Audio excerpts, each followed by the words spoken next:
Welcome to the Sales SOS podcast, where we answer your sales distress calls. I'm your host, Liz Hyman, bringing the rescue boat to your sales challenges. In this ever-changing sales environment, it's easy for leaders to feel adrift. We're here to be the beacon guiding you to success.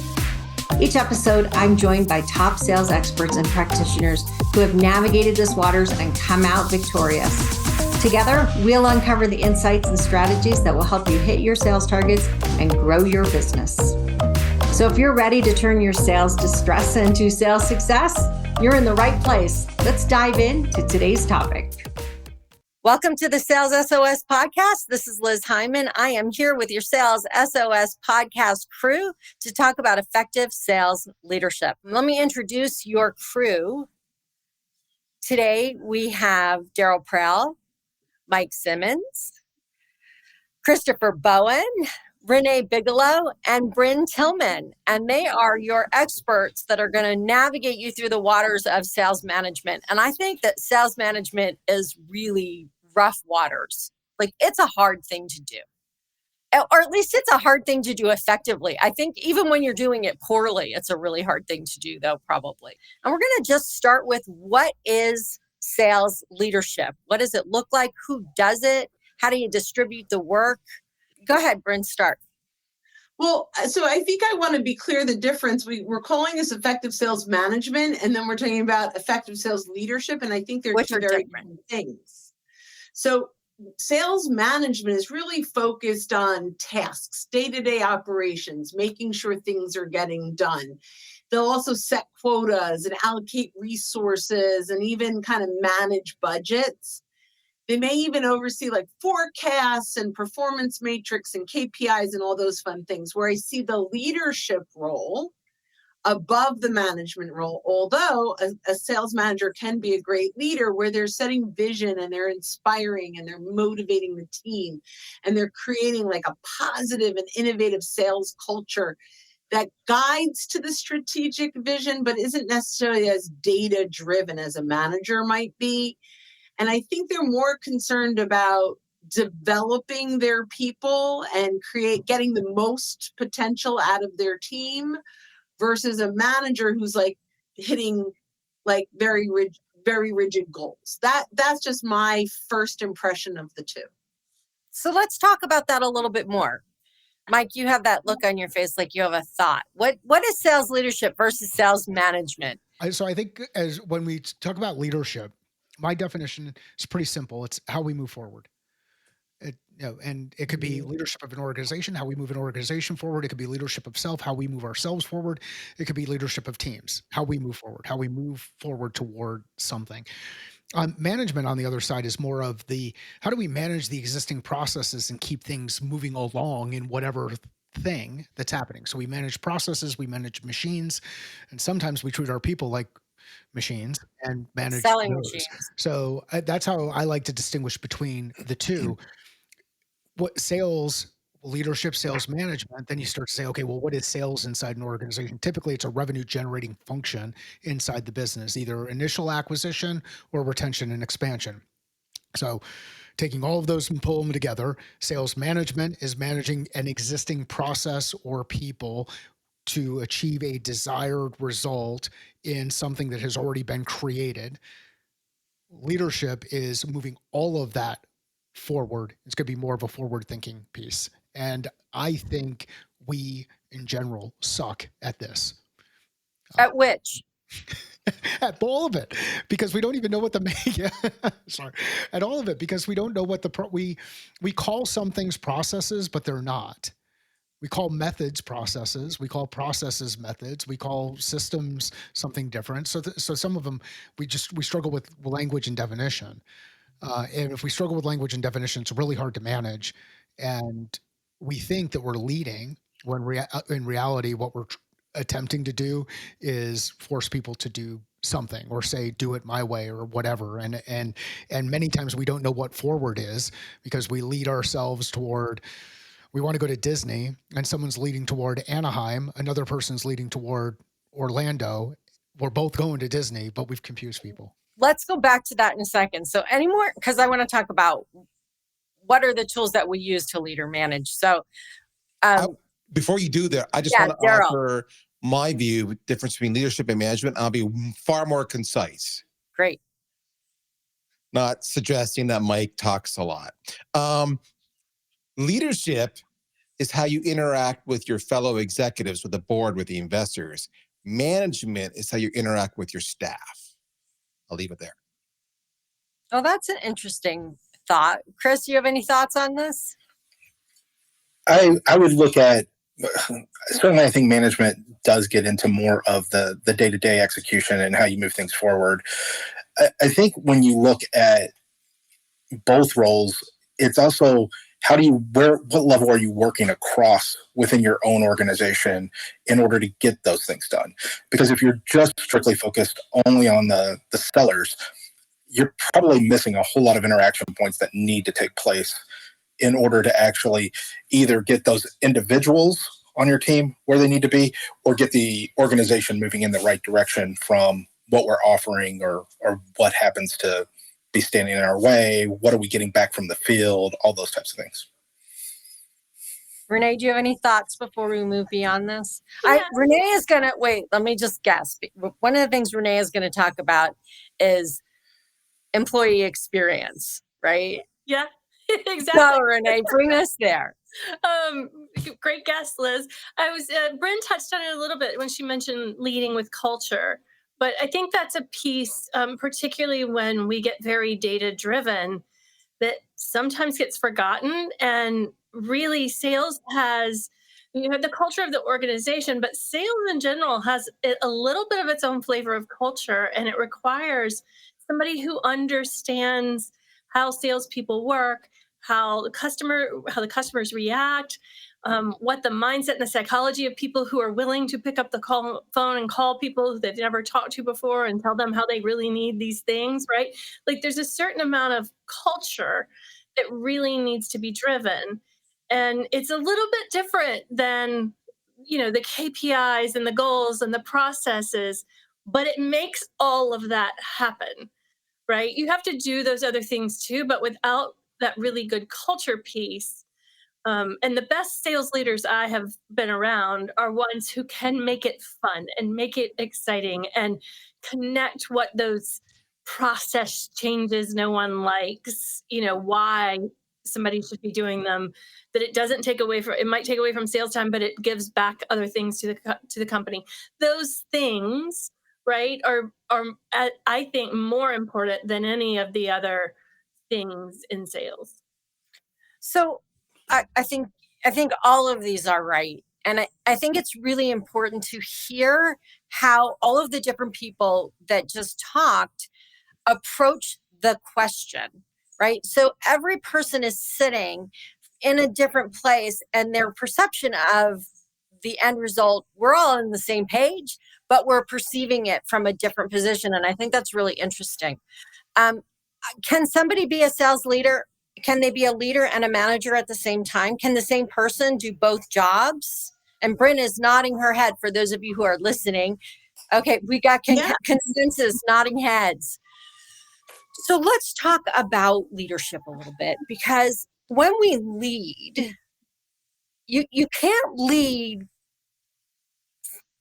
by hitting people over the head with what you want them to do, right? It's really hard if you're in front leading to be effective if you're bullying, if you're nagging, if you're, using KPIs to bludgeon your salespeople. So how do we lead without bludgeoning, without attacking? How do we lead in a way that's really positive? And then let's talk about managing in a way that's really positive. But how do you lead a sales team? How do you get them to follow? Because I have heard people say managing a sales team is like herding cats. So how do you lead cats? Because I aside from, fictitious stories, I have never seen somebody leading cats. How do you do? You have to make it in the cat's self-interest first. Right. So if you carry catnip, they might follow you. I'll just jump in and share one thought on this. I find that salespeople are some of the most entrepreneurial or entrepreneurial within an organization. And I find that they generally, if you can make the business case for themselves, right, for how they run their little business within the business, and then connect that to the company because they wanted to be a part of a company and the bigger thing, right? And connect it to the product and the brand, then that tends to be the catnip, right? Like uh, they're very entrepreneurial. Most great salespeople are very entrepreneurial. And I find that really works best. I'm sure other people have great suggestions. Brain, go ahead. Thanks, Renee. So I think there are different flavors of catnip, and you have to figure out which flavor of catnip each of your salespeople are attracted to, right? Everyone is motivated, not everyone, but most people are motivated differently. For me, I'm motivated by an attaboy. Like that motivates me. For other people, they don't care about the attaboy, right? Like everyone has a different motivation. So before you kind of dive into a general, this is how we're going to lead a team, I think you have to figure out what each of your players respond to, right? And a lot of that is asking them. A lot of it is really good observation. And some is when you try something and you get defensiveness, you go, okay, that's not going to motivate. And so often managers that don't have the leadership quality will just stick to this is the way we're going to do something, where a really good leader is going to work with each individual team member because the sum of the parts is greater than the whole. Did I get that right? I wasn't, but Yes, you did. Okay, cool. That's So awesome. So that's my thought around that. I've heard company leaders say, I pay them. I commission them. Yeah, that's bullshit. What more do I need to do? I mean, they get paid really well. Do your job. Okay, I'll jump in. Okay, because I've been taking notes here and stealing everybody's thoughts and then going to repackage them as my own. That's what good marketers do. It's really simple. How do you lead? I think this is simple. And this is my magic 4. 1, by example. You can't expect the sales rep to do something if you're not prepared to go in there and do it yourself, because otherwise they're going to call bullshit on you. But if they know you can do it, then they can't call bullshit. That's number 1. Number 2, with rewards, the catnip, right? It could be commission. It could be something else. And it could vary by rep. You need to figure out what that reward is. Number 3, with consequences. This is where I see people fail all the time. They get 42 chances and the rest of the team is looking and saying, well, why do they get 42 chances? Because their teacher's pet and I got no chances. So you got to be consistent with the consequences. And finally, number 4, this is the culture aspect. With engagement, you need to communicate with them and tell them what's going on, what you're facing, the darts you're taking for them, the expectations from the board, the challenges. Then you also need to communicate up to represent their points of view so they feel heard. So, by example, with rewards, with consequences, and with engagement, you do that, they will follow you. Okay, could you do a mic drop? That was excellent. That was excellent. What do you guys think? What are your thoughts on that? I love how I got your back.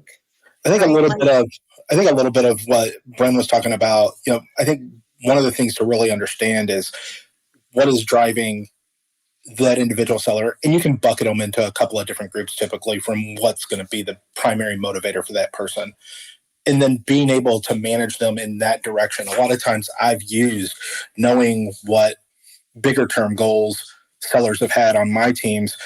And when I'm bringing it back to things that I need them to do, I tie it back into that. This is going to allow you to get there. Because if you're just talking about company goals and organizational sort of minutia, you'll get some people, but you're also going to lose a fair number of the people on your team because, especially in big organizations, they don't necessarily always feel that connected to the bigger organization because it's just too large, right? They're connected to their team, their region, your piece of the pie, but not necessarily to the overall organization writ large.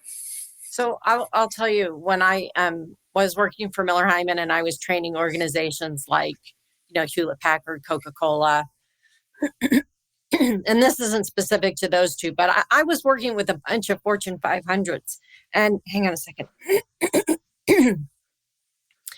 And what I discovered was at every single one of my 2-day sessions, at one point, I had to stop for 20 minutes and let the salespeople tell me all of the things that management was doing to interfere with their ability to hit their goals. Because they Never need to be heard. failed. Yes. They weren't being heard. They didn't understand strategic leadership or strategic decisions to change product or whatever.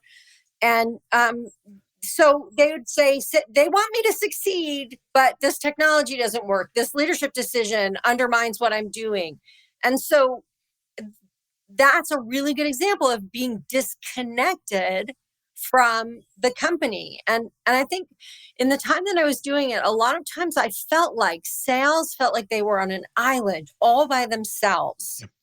And somehow from way out on that island, they're supposed to be driving the lifeblood of this organization, right? Because without the money, the organization is dead. That's no blood.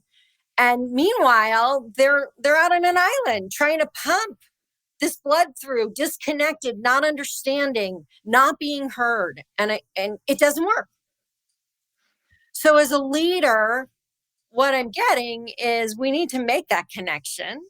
We need to motivate using a variety of motivators. It's not just enough to give money. You've got to give money. You've got to give praise. You've got to tie it back to what's important to them. You need to know them. That's what I'm kind of hearing in this. You have to know your salespeople.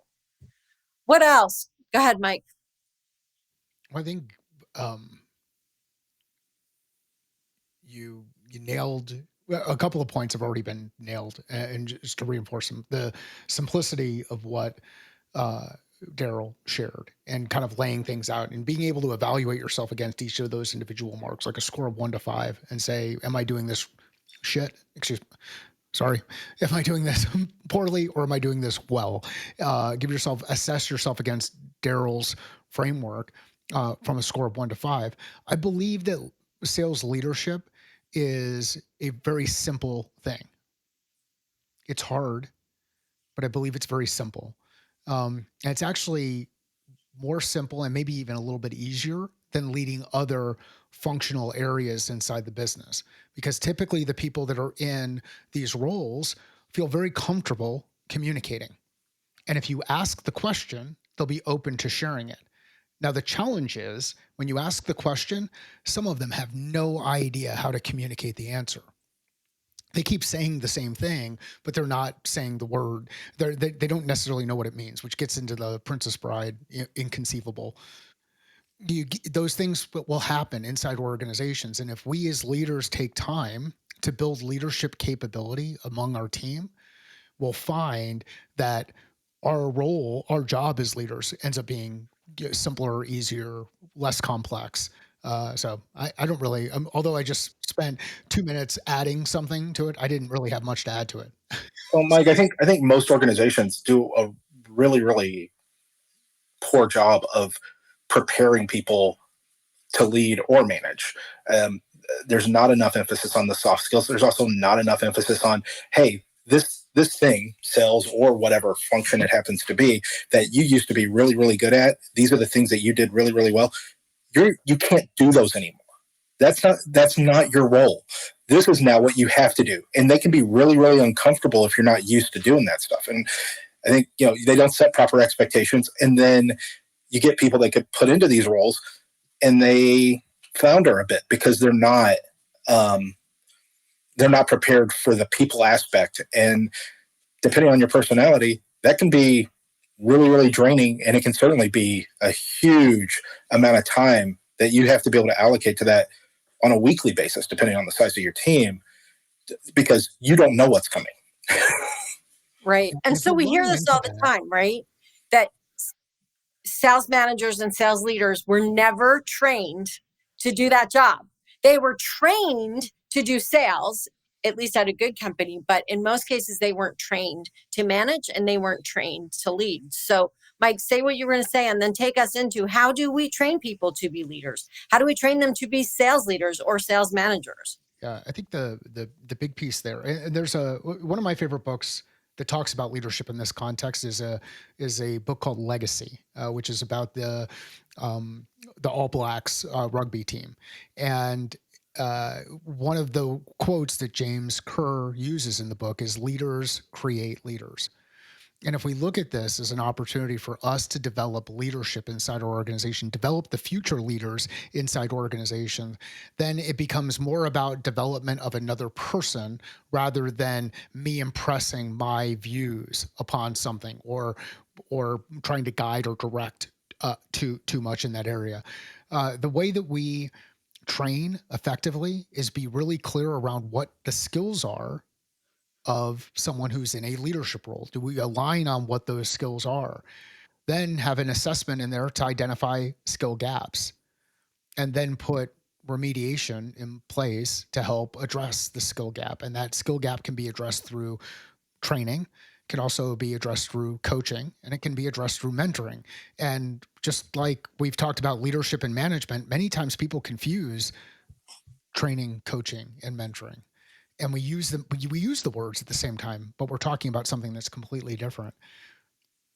And maybe in the next segment, we can talk about a little bit more specifically about those components and also about methodologies versus processes and so forth. So what other thoughts do we have on creating leaders? How do we create sales managers that are effective? How do we create sales leaders that are effective? Liz, I have one. This is Renee.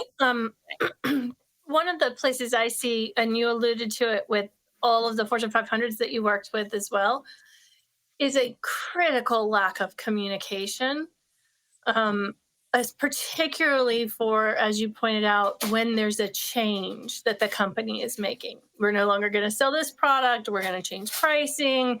We're going to go to market a different way, like whatever those things are. And I think part of sales leadership training really needs to be about comms and communicating. Even when we do communicate it, we under communicate it greatly. And we aren't following the basic principles of messaging, which is how frequently we need to say it, how many different ways we need to say it for it to like really sink in, for people to process it in the way that they think. I think that's a critical one. Yeah, I think you're right. Any other thoughts on that? Yeah, the one thing I'll say is this. We see this happen over and over again, especially when they're, shall we say, first-time sales leader, is they got the role typically because they're good at selling. Right.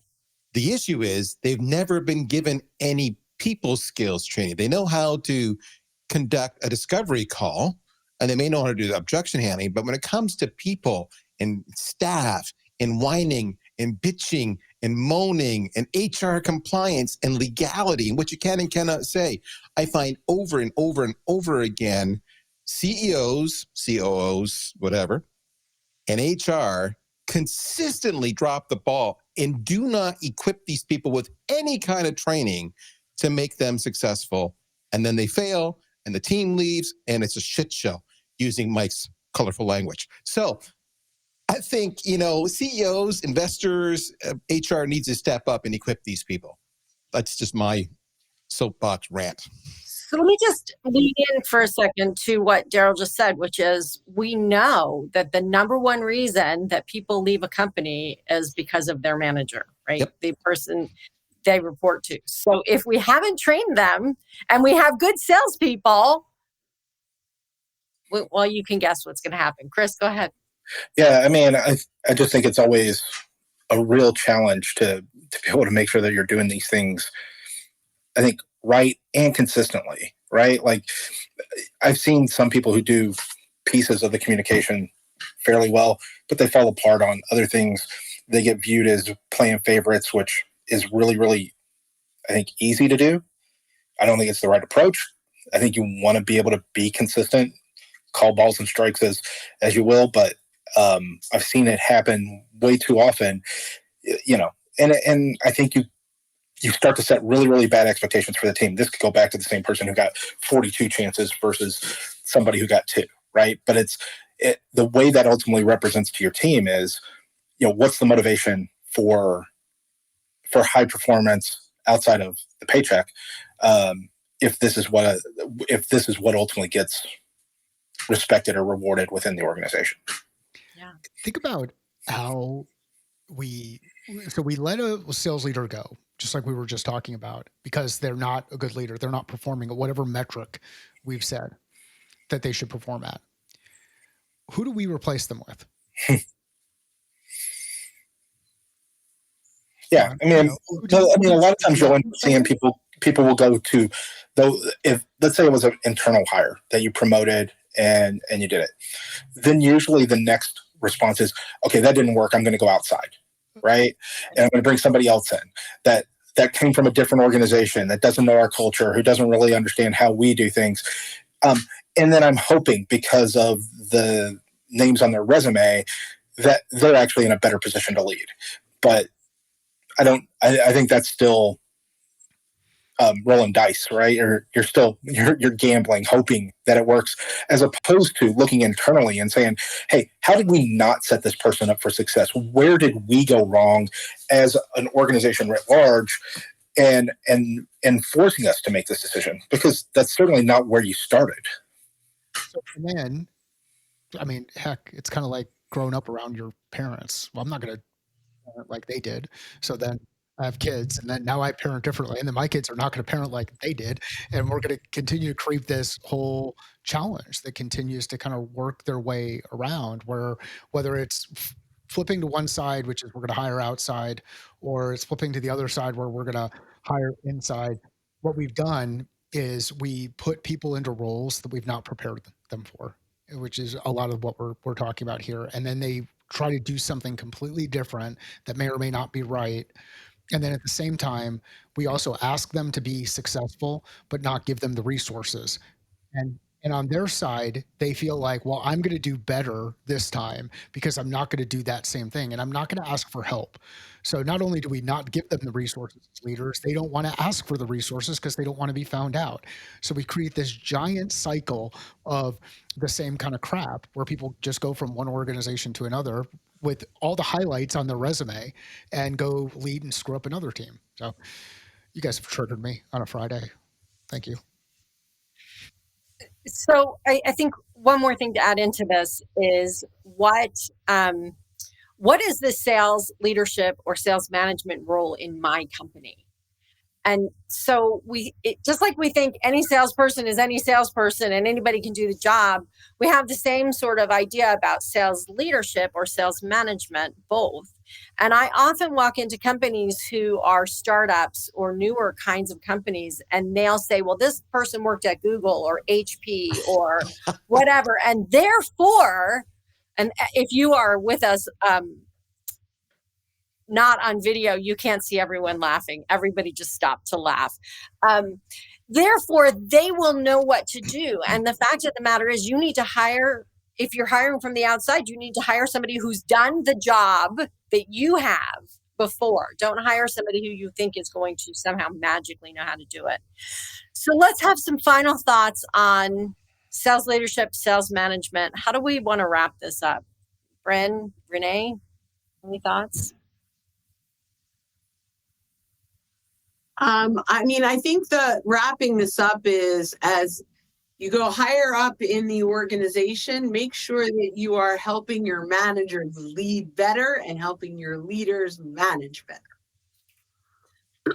I guess the last thing I'll add is we talked about the communication to your team and setting the culture for the team, but I haven't mentioned, and we kind of alluded in a couple of places, and it is equally important, communicating back out of sales into the rest of the company, making sure that they understand what's going on, what the challenges are, what you're hearing from customers, what's happening in the market, all of those things, making sure that you are championing sales inside the rest of the company as well.